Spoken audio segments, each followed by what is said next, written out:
여러분 안녕하세요. 오늘 우리가 살펴볼 이야기는요. 아마 우리 현대사에서 가장 충격적이면서도 가슴 아픈 비극 중 하나일 겁니다. 진짜 무슨 범죄 스릴러 영화에나 나올 법한 이야기인데 믿기 힘들게도 이게 전부 우리 역사 속에 실제로 있었던 일입니다. 자, 그날의 진짜 진실이 무엇인지 지금부터 바로 들어가 보겠습니다. 아마 지금 이 이야기를 듣고 계신 40대, 50대 분들이라면 1977년에 대한민국을 말 그대로 발칵 뒤집어놨던 무등산 타잔 사건 어렴풋이 기억나실 겁니다. 당시 70년대, 80년대 고도성장기 이면에 있었던 판자촌 강제철거 이야기, 뉴스나 어른들 말씀으로 많이들 접해보셨잖아요. 그런데요, 이 사건 단순히 산속에 사는 힘센 살인마 이야기가 절대 아닙니다. 자, 본격적으로 한번 파헤쳐보죠. 당시 언론이 떠들어댔던 수식어들 혹시 기억하시나요? 무등산 타잔, 한국판 이소룡, 심지어 무술 고수 사이코패스까지. 이게 대중에게 알려진 괴물의 모습이었죠. 하지만 진짜 박흥숙이라는 인물은요, 그냥 23살의 평범한 열쇠수리공이었고요. 사법고시를 준비하던 청년이자 홀어머니를 모시는 아주 지극한 효자였습니다. 도대체 어쩌다 이렇게 180도 다른 끔찍한 괴물이 되어버린 걸까요? 첫 번째 파트입니다. 법관을 꿈꾸던 가난한 천재 소년. 이 끔찍한 비극이 일어나기 전 한 젊은 청년이 얼마나 치열하고 성실하게 살았는지 그 삶의 궤적부터 한번 짚고 넘어가겠습니다. 사실 박흥숙은요, 초등학교랑 중학교 입학시험에서 수석을 차지할 정도로 엄청난 수지였습니다. 동네에서 천재 소리 듣던 아이였죠. 그런데 일찍 아버지가 돌아가시면서 워낙 가난하다 보니 진학을 포기할 수밖에 없었어요. 그래서 광주 시내에서 열쇠 수리공으로 일하며 가족의 생계를 다 책임졌거든요. 그러면서도 공부에 끈을 안 놓고 틈틈이 독학해서 검정고시도 파스하고 사법고시까지 준비했던 정말 혀를 내두를 정도로 성실했던 청년이었습니다. 여기 나오는 60이라는 숫자, 이게 뭔지 아십니까? 바로 박흥숙이 피땀 흘려서 산속에 움막을 지었던 기간, 딱 60일을 말합니다. 가난 때문에 온 가족이 남의 집 식모살이를 하면서 뿔뿔이 흩어져 살았거든요. 그게 너무 가슴이 아파서 무등산 덕산골 깊은 곳에 들어가 2달 내내 혼자 돌 나르고 흙 이겨가면서 작은 움막집을 지은 겁니다. 23살 청년이 오직 가족이 놓여 살 곳 하나 만들겠다고 쏟아부은 헌신의 시간이었죠. 두 번째 파트, 1977년 4월 22일의 비극입니다. 성실했던 한 가족의 삶이 하루아침에 송두리째 불터버린 그 악몽 같았던 날로 들어가 보죠.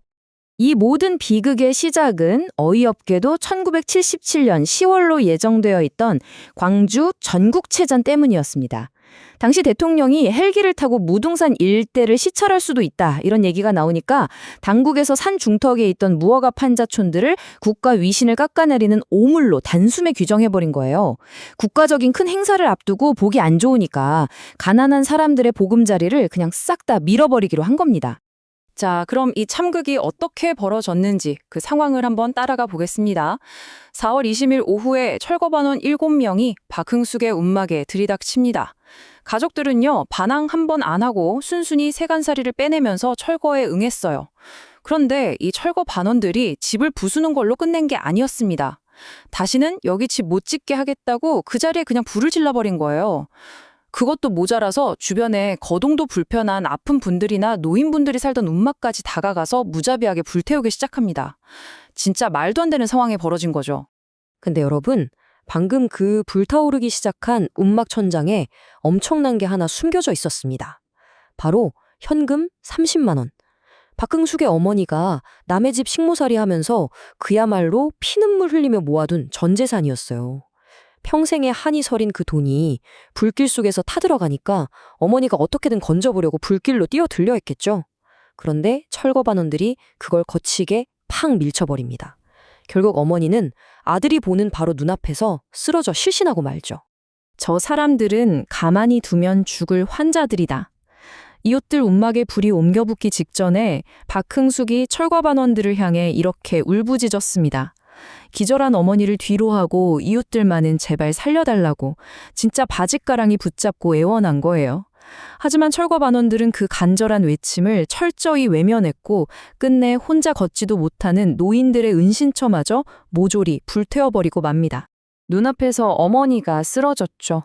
병든 이웃들이 살던 마지막 터전은 잿더미가 됐죠. 그 순간 사법고시를 준비하던 이 착실한 청년은 결국 이성의 끈을 툭 하고 놓아버리고 맙니다. 산짐승 쫓으려고 만들어뒀던 사제 딱총으로 철거반원들을 위협해 제압한 뒤 빨랫줄로 묶어버려요. 너무 억울하니까 이 사람들을 광주시장한테 직접 끌고 가서 따져 묻겠다는 거였죠. 그런데 산을 내려가는 도중에 철거반원들이 격렬하게 저항을 시작했고 이미 극도로 흥분 상태였던 박흥숙은 그만 옆에 있던 쇠망치를 휘두르고 맙니다. 4명 사망, 1명 중상. 가난과 분노 그리고 절망이 뒤엉켜서 터져버린 너무나도 끔찍한 비극이었습니다. 세 번째 파트, 국가와 언론이 조작해낸 괴물입니다. 돌이킬 수 없는 끔찍한 사건이 벌어진 후 국가가 이 분노한 청년을 어떻게 철저하게 악마화시켰는지 그 서늘한 진실을 파헤쳐보죠. 자, 여기서 정말 기가 막힌 포인트가 하나 나옵니다. 당국이 어떻게 이 사건을 조작했는지 그 디테일을 보면 진짜 소름이 돋거든요. 불법 방화, 폭력적인 강제 철거, 이 불편한 국가의 치부를 가려야 하잖아요?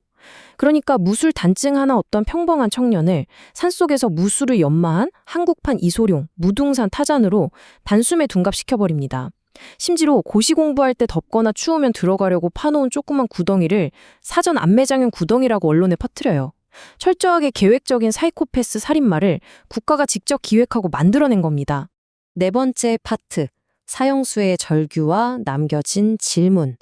이제 이 가슴 아픈 이야기의 마지막 장, 그 결말을 향해 가보겠습니다. 그래도 천만다행으로 이 모든 진실이 영원히 묻히지는 않았습니다.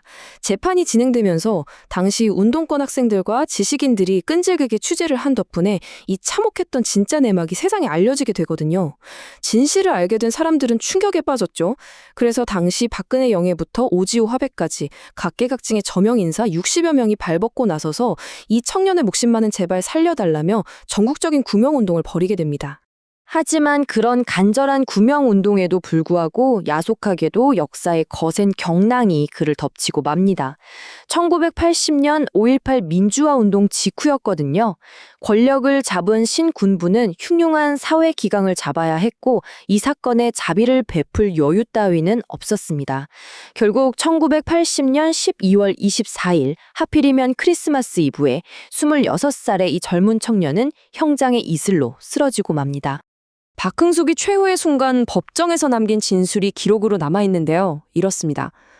세상에 돈 많고 부유한 사람만이 이 나라의 국민이고 죄 없이 가난에 떨어야 하는 사람들은 모두가 이 나라의 국민이 아니란 말입니까? 어떠신가요? 시대의 가장자리로 벼랑 끝으로 내몰려야 했던 한 청년의 피눈물이 그대로 녹아있는 정말 잊을 수 없는 절규입니다. 자, 오늘 이야기에서 우리가 꼭 짚고 넘어가야 할 핵심 포인트가 바로 이겁니다.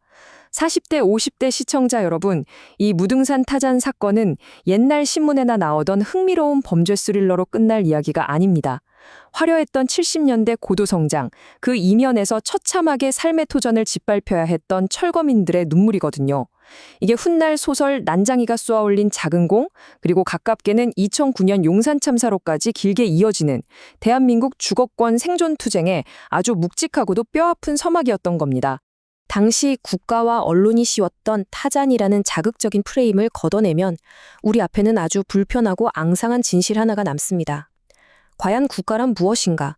그리고 경제개발이라는 거대한 명분 앞이라면 가난한 사람들의 인간적 존엄성은 어디까지 짓밟혀도 용서가 되는 것인가? 화려한 국가 발전의 청사진 뒤에서 소리 없이 쓰러져갔던 수많은 사람들의 희생을 우리는 앞으로 어떻게 기억해야 할까요? 이 묵직한 질문을 여러분께 남기면서 오늘 설명은 여기서 마치겠습니다. 끝까지 함께해 주셔서 감사합니다.